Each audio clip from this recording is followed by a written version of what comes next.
So I had this moment the other day that I'm a little embarrassed to admit. Oh, yeah. I was leaving the house, patting my pockets, get keys, wallet, and then I just froze. Absolute panic. My heart rate spiked. My palms got all sweaty. I honestly thought I'd lost something vital, like a passport or maybe a child. Right. It was my phone. That is an intense reaction, isn't it? But you are, believe me, not alone in that. It felt so physical. Yeah. Like I wasn't just missing a tool. I felt like I was missing a part of my body.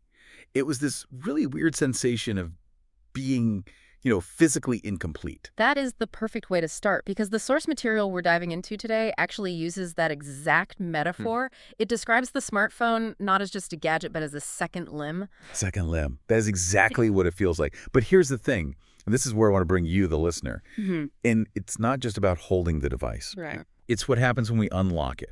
I mean, have you ever picked up that second limb with the best intentions? Yeah. You're thinking, okay, I'm just going to check the headlines for 2 minutes, stay informed. This famous quick check. Right, the quick check. And then you look up, and somehow an hour has just evaporated. Your neck's stiff, your eyes are dry, and emotionally, you just feel heavy. Yeah. Maybe anxious, maybe angry, or just totally exhausted. You went in for information, and you came out feeling like you went 12 rounds in a boxing ring. That is the classic trap. And honestly, it's become the defining experience of our digital age. You go looking for updates, but you end up just stuck in this cycle of emotional exhaustion. And that is exactly what we're unpacking today. We're doing a deep dive into a really fascinating article by Nitya Rao for Minute Media. It's called The Psychology Behind Doomscrolling and How to Avoid It. Such a necessary topic right now. It really is. Yeah. And our mission for this deep dive is, well, it's pretty simple, but it's vital for our sanity. We need to figure out why on earth we do this to ourselves. Why is the human brain hardwired to fixate on disaster? And crucially, how do we get our time and our mental health back without, throwing our phones in the river and going to live in a cave? Right. That's the balance we're all looking for. We want to be informed, not traumatized. And I think to really understand the solution, we have to start by just nailing down the definition. Because doom scrolling, it isn't just reading the news. Right. There's a nuance there. It's not just catching up. Exactly. Nitya Rao defines it very specifically in the text. Doom scrolling is spending excessive time scrolling through content that specifically fuels sadness, anxiety, or anger. It's that word, excessive. And the emotional result, staying informed feels like it has an endpoint. You get the facts, you move on. Doom scrolling feels infinite. It does. And the context here is so interesting because, as the article points out, bad news isn't a modern invention. I mean, humans have always dealt with bad news. Plagues, wars, famine. But carrying a 24-hour, constantly updating broadcast of every tragedy on Earth in your pocket? Yeah. That part's new. Precisely. The term doom scrolling itself, it's a baby. It didn't really enter our vocabulary until 2020. The pandemic. The height of the lockdowns. I mean, think back to that time. We had this widespread, terrifying uncertainty. People were physically stuck at home, isolated, and the phone became the only lifeline to the outside world. I remember that so vividly. You felt like if you put the phone down, you might miss the one piece of information that would keep you safe. It felt irresponsible not to scroll. And that created a neural pathway. We trained our brains to see the device as a threat monitor. But here's the kicker. Even though the lockdowns ended, the habit stuck. We are still scrolling like we're in crisis mode. Which brings us to the core question, right? If nobody actually enjoys feeling anxious or sad, why can't we look away? If I touch a hot stove, I pull my hand back. It hurts. My body knows. Pain equals stop. But with a terrible headline that hurts my brain, I don't stop. I scroll down to find another one. Why? It's a great question, and the answer is we're not broken, we're surviving. This is where the source introduces a concept called negativity bias. And I love this because it stops us from beating ourselves up about it. So this isn't a character flaw? I'm not just a glutton for punishment? Not at all. It's evolutionary wiring. To understand doom scrolling, you have to look at the brain not as a modern computer designed for happiness, but as a survival tool built for a very different world. Okay, let's unpack that. We're going back to our ancestors. We're talking hunter-gatherer days. So imagine you're one of them, walking through the savannah. You've got two things in front of you. A bush with some delicious-looking berries and a rustling in the tall grass that might be a tiger. Okay. Berries and tigers. Which one does your brain prioritize? The tiger. 100% the tiger. Because if I miss the berries, I skip lunch. I'm hungry, but I'm alive. If I miss the tiger, I am lunch. Exactly. The cost of missing a threat is death. The cost of missing a positive thing is just a missed opportunity. So, over millions of years, the human brain evolved to be hypersensitive to threats. We are the descendants of the paranoid ones. So our negativity bias is basically the brain's antivirus software, just constantly scanning for threats. It's a feature, not a bug. That's a great way to put it. It is a survival mechanism. The problem, as Nicky Rao points out, is that this mechanism is still running the show today. But the danger isn't a predator anymore. It's a scary headline about the economy. But my body doesn't know the difference. No. Biologically, the stress response is almost identical. The source points to the limbic system and specifically the amygdala. The amygdala, that's the brain's alarm bell. It's the lookout tower. It keeps us vigilant. When you see that upsetting content, the amygdala just lights up. It screams, pay attention, threat, threat, and it dumps cortisol and adrenaline into your system. And normally, with a tiger, you'd either fight it or run away, and the stress cycle would end. You'd burn off that energy. Right. You had to spend the energy and get to safety. But with doom scrolling, you're sitting on your couch. And unlike the tiger, which eventually leaves, the news feed is infinite. It never runs out of tigers. Never. So you end up in this state of chronic, low-grade emergency. The vigilance response never switches off. You're just marinating in stress hormones. That's actually terrifying. But it gets worse, doesn't it? Because it's not just our biology acting in a vacuum. There's the other player in this game, the algorithm. The collision, yes. This is where the why gets really interesting. The article describes what I like to call the algorithmic trap. Because the app isn't just a neutral library, Okay. right? It's not just sitting there waiting for you. It's active. It has an agenda. It's highly active. Think about the feedback loop. You see something upsetting, your negativity bias kicks in. Oh no, threat. So you click on it. Yeah. Or you just hover for a couple seconds longer. And the algorithm is watching that. It's tracking where my thumb stops. It's watching everything. But, and this is so key, it doesn't have a moral compass. It doesn't know you're stressed. It only knows one thing: engagement.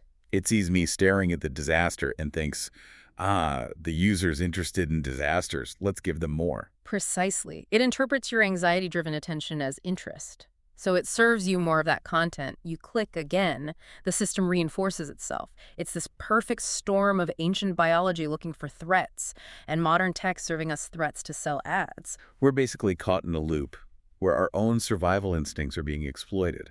That makes so much sense why it's so hard to just stop. It's not willpower. It's biology versus a supercomputer. It really is. It exploits a vulnerability in our operating system. So we know why we do it. But I want to talk about the cost, because the article makes a really strong point that this isn't just about wasting time. This is different. There's a real toll here. Absolutely. The source describes something called the filter effect. And I think this is so profound because it speaks to how we start to perceive reality itself. How does that work? Well, repeated exposure to negative content, it acts like a literal filter. If 90% of what you consume is angry or catastrophic, your brain starts to assume that 90% of the world is angry and catastrophic. It skews the data set. It's like wearing dirty glasses. Everything you look at seems grim, even if it's just a sunny day. Exactly.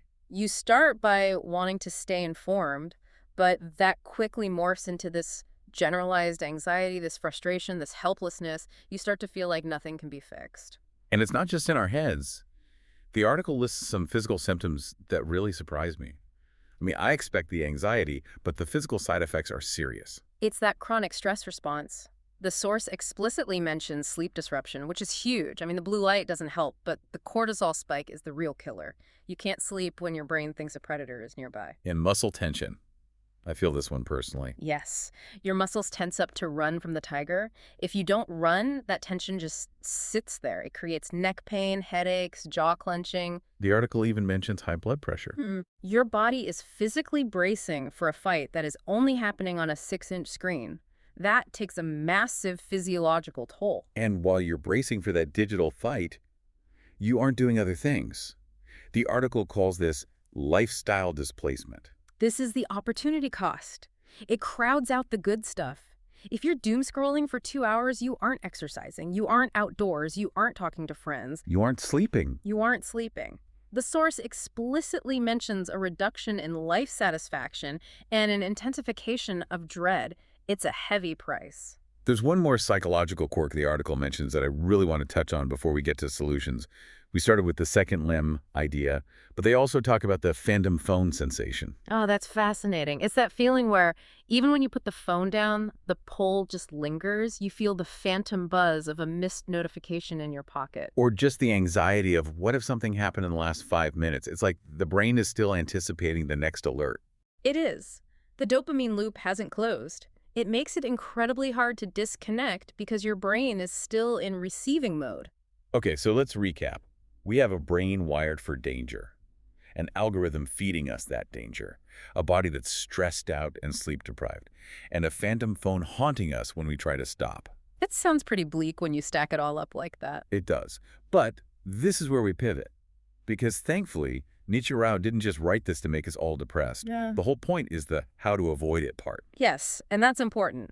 The source emphasizes that the solution isn't to throw your phone in a river. Which is good, because I need my GPS. And I like ordering food. It's all about small, intentional changes. You don't have to go off the grid. You just have to break the automatic habits, retrain the brain. So let's get into the strategy. The article outlines 5 specific ways to do this. The first one is simple, but man, it is hard. Schedule your scrolls. This is about moving from impulsive checking to intentional checking. The core idea is to pick specific times to check the news instead of letting it bleed into every spare moment. So like, I'll check world events at 8:30 a.m. and 5:30 p.m., and that's it. Exactly. And if you feel that urge at 11 a.m., you tell yourself, nope, got an appointment for that later. It gives you permission to disconnect. And the article has a really critical tactic here. Don't do it first thing in the morning or right before bed. That is the automatic reach. So many of us wake up, turn off the alarm, and immediately open social media. Before we've even brushed our teeth, we've flooded our brains with global tragedy. You're starting your day with cortisol instead of coffee. Exactly. If you can break that one cycle, reaching for the phone before your eyes are fully open, you disrupt the whole loop. You start the day on your terms. I love that. Okay, strategy number 2. Shape your feed.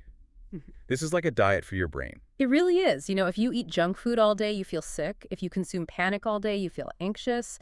The advice is to be ruthless with your follow list. Which is empowering, actually. You are the editor-in-chief of your own newspaper. You are. Follow accounts you actually enjoy. Hobbies, comedy, science. And mute the sensationalist ones. Intentionally mix in uplifting stories to balance out the negative. You have to curate your own reality a bit because the internet's default setting is chaos. It is. It's taking responsibility for the input. If you don't shape your feed, the algorithm will, and it will choose chaos. Okay, strategy 3 is one I think we're all guilty of. Skip the clickbait. This connects right back to the amygdala. Headlines are designed to grab attention, not provide nuance. They are written specifically to trigger that threat response. You won't believe what disaster is coming next. Exactly. And then the article itself is usually much more measured. So the advice is to actually read the article, dig in. The reality is almost always less terrifying than the headline. It forces you to process the information instead of just reacting on autopilot. It slows you down. Doomscrolling is fast. Reading is slow. If you make yourself read the whole thing, you break that rapid-fire scroll. You engage your rational brain. Slow down, read, and process. Okay, strategy 4 is maybe the coolest one. Trim digital temptations. This gets into your phone settings. Turning off notifications is the obvious one, but the source has a visual hack that I find really interesting. Switch your phone to grayscale mode. Make the screen black and white. It sounds so simple, but it's powerful. These apps are designed with color psychology. They use bright red badges and colorful icons to stimulate the brain, to trigger dopamine. It's like a slot machine. The flashing lights are part of the hook. Exactly. When you strip the color away, the phone becomes, well, boring. It becomes a tool again, not a toy. I've tried this. It's amazing how unappealing Instagram is in black and white. You just look at it and go, who cares? That A reaction is what you want. It lowers the stimulation level. Finally, strategy number 5. Shape your space. This is about physical boundaries. Keep the phone out of reach during key times. Meals, work, and especially sleep. This goes back to the second limb thing. If it's attached to you, you'll use it. Right. Put it in a drawer. Put it in another room. The goal is to prevent that compulsive checking. If you have to physically get up and walk down the hall to check the news, you probably won't do it every 3 minutes. You're adding friction to the bad habit. Friction is your friend here. Make the bad habit hard and the good habit easy. If the phone is on your nightstand, you will check it. If it's charging in the kitchen, you will sleep. So to recap the toolkit, schedule your time, curate your feed, read the full story, turn the screen grayscale, and physically move the phone away. That's a solid battle plan, and I think the core message here is that the goal isn't to be ignorant. The goal is to make scrolling intentional instead of stressful. That distinction is huge. Intentional versus stressful. It is. It's about giving your mind a chance to recover. You can be informed without being hooked up to an IV drip of cortisol 24/7. I think that's the key takeaway. We've looked at the biology, our inner caveman scared of tigers. We've looked at the loop designed to keep us clicking. And now we've looked at the way out. It really highlights that we're in a battle for our own attention. And for many of us, that negativity bias that kept us alive for thousands of years is now the very thing making us miserable. It's a bit of an evolutionary mismatch. We're running ancient software on modern hardware. We are. But understanding the anxiety is just a biological tripwire and not necessarily a reflection of reality, that's the first step to disarming it. And as we wrap up this deep dive, I want to leave you, the listener, with a final thought to chew on. We talked about how the brain treats a terrifying headline the same way it treats a predator in the wild. Right, the tiger in the bushes. So here's the question. If we are constantly feeding our brains these digital tigers, are we voluntarily choosing to live in a state of artificial danger? And if you were to turn off that danger feed for just 1 week, do you think you might discover that the world isn't quite as dark as the algorithm wants you to believe?